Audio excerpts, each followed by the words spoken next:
Chances are your car is sat in your garage or driveway this weekend, and chances are that your local gas station is going to be closed a lot more Sundays this winter. What part does the Arab oil embargo play in all of this? One Middle East monarch thinks that you're being sold a bill of goods. To try to understand something of the background of the oil shortage, a 60 Minutes crew has spent the last 3 weeks in the Middle East, in Saudi Arabia and Iran, the two largest oil exporting countries in the world. Our story on Saudi Arabia is still in work, but in Iran, earlier this week, we went to see the man who runs that country and, in effect, its oil industry. Shah Mohammed Reza Pahlavi is not an Arab. He makes a point of calling himself Aryan. And unlike the Arabs, he will sell oil to anyone if the price is right. Along with the Arabs, he is a member of OPEC, the Organization of Petroleum Exporting Countries. That's the group that is holding the world's feet to the fire with the rocketing price of oil. This week in Tehran, the Shah offered to put up $1 billion, and he can afford it, of his oil money, for a fund that would cushion the devastating economic effect of the oil crunch on the have-not nations. And he took time out in his Niavaran palace to talk to us. Sheikh Yamani told me a week ago in Riyadh that he was very optimistic that during February there was going to come the disengagement between Syria and Israel and the oil embargo would be lifted. He was optimistic. That optimism obviously has turned sour. Why? Do you know?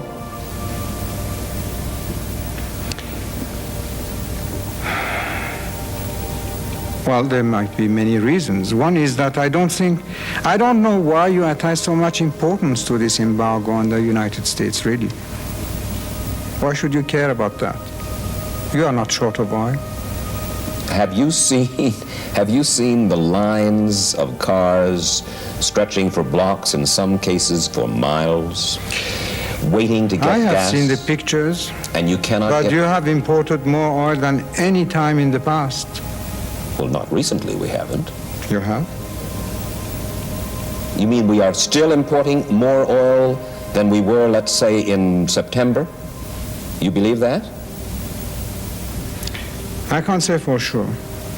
But what is certain is that you are not importing less. Than we were importing last September? Then this whole thing is a fraud? You know that ships are changing their destinations 2 or 3 times in the oceans. You sell the oil for a certain destination and it ends up somewhere else.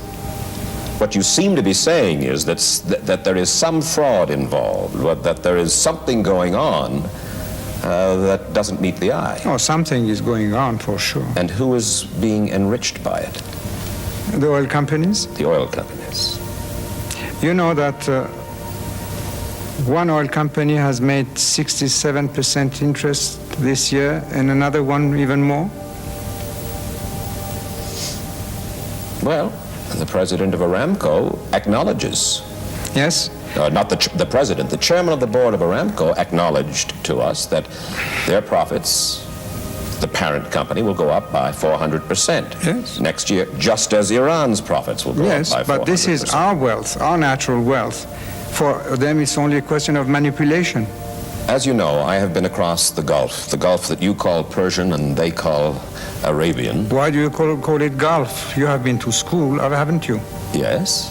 What was the name that you have read during your school days? Persian Gulf. All right. But they do call it Arabian Gulf. Well, they can do many things. And they find an irony in the oil situation in this. They say, we impose the embargo against the United States, for instance, and the European countries. That drives the cost of oil up. Who benefits from the embargo? Iran, the Shah.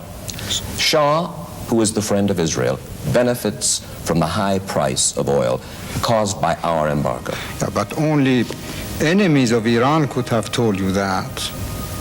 First of all, why friend of Israel?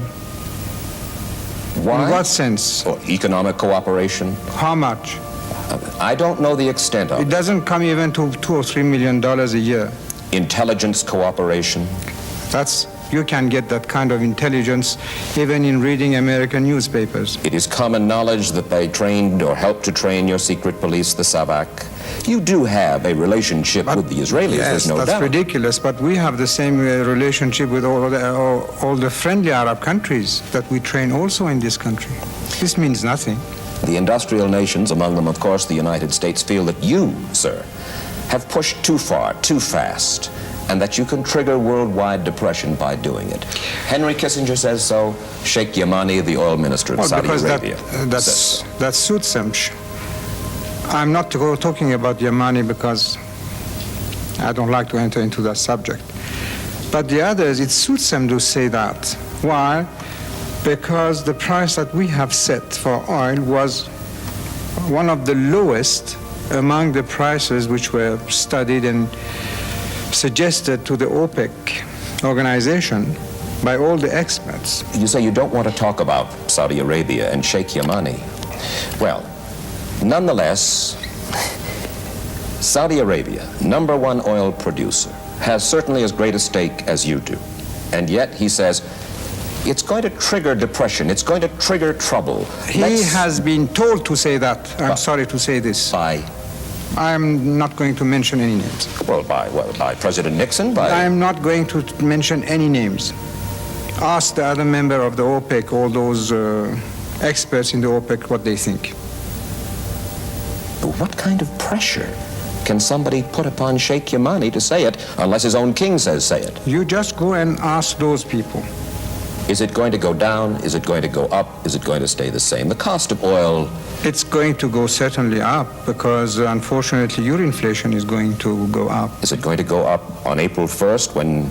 This I can't say. Well, you sit down with your OPEC brothers in the next few weeks and you make a decision about the price of oil as of April 1st. Can you give us a horseback guess, Your Majesty? I can't tell you, really. But all will depend on many factors. One is the attitude that the so-called industrial countries of the world are adopting. Is it a hostile attitude or a cooperative attitude? You tell me, sir. Second, it's the question of your inflation. The bill that they are every day presenting us is something ridiculous. The way that you are increasing your prices. On? Everything. Every kind of commodity. For instance? Say some spare parts for a radar station. That's only one little example. And from that you can go for everything. Is it in retaliation for the rise of... No, it's because they cannot control their economy. But you can. We can, and that's what we call your society a permissive society. Is that that's not the only reason you call our society a permissive society? Not the only reason. Your Majesty. Not the only reason. Well, this is not a pretty subject to bring up to His Imperial Majesty, but there are those from the West who say, look at the corruption in Iran. With all of the money in your own affluent economy, in your own swollen economy, so much money sticks to the hands of people in the government. They say you can't get a contract here, and everybody's here. You know that, vendors, contractors, without a little of true? I think it's the most unjust thing that is said. It's just jealousy. For instance, the military purchases, it's government to government. If there is a corruption, it's from your government or the government of every other country from which we buy. So this is the unfairest and most unjust thing that I have heard. Is it possible, Your Majesty, that because you are so busy and because you have so many things occupying you that it could be going on behind your back, sir? No.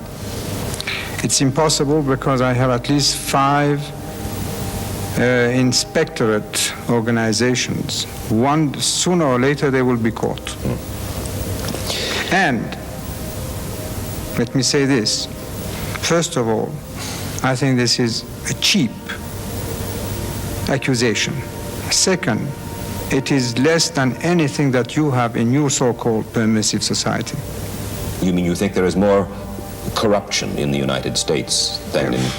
Well, especially in your country, yes. You are one of the longest ruling monarchs in the world today, Your Majesty. 33 years, you've survived assassination attempts, internal strife, external threats. Why? Why did I survive? Yes. Well, I believe in God. Ask him. You do? I do. mean, very Serious. deeply. Oh, yes. And I think this is the only explanation. You have said the only explanation. You said, I will stay alive until I finish what I set out to do. What was set for me to do. By God. That's what I believe. When you were a little boy, you saw visions, you saw apparitions. God came to you, or God's messenger came to you. Yes. For some of us in the West, that is difficult to comprehend. But I say you believe it. You say it. I do. What happened? Started by dreams, then apparitions and feelings, but all in 1 year, not more, between the age of 6 and 7. And then it stopped. You have no more dreams, apparitions, visions now? Sometimes I have dreams which come true and I don't like it. Assassination attempts? No, not that. But you had premonition, you Not had... not that. When I was a kid, once I dreamt that there was a pit full of snakes, and obviously people who are always translating the dreams told me that these are your enemies. And things like that. It happens to everybody, probably. But not that. You sleep more soundly now? With my sleeping pills, yes. You take sleeping pills? Since some time now. Well, it's really tranquilizers. You know, very few leaders like yourself, Your Majesty, talk with the candor with which you have talked on television. Why? Why are you willing to? First of all, I believe in what I say. Secondly, I'm not afraid of my people. It's not a political campaign. I'm not going to look at the polls tomorrow to see if I'm 2 degrees higher or lower. And that's because this confidence exists between me and my people. They trust in me, I trust in them.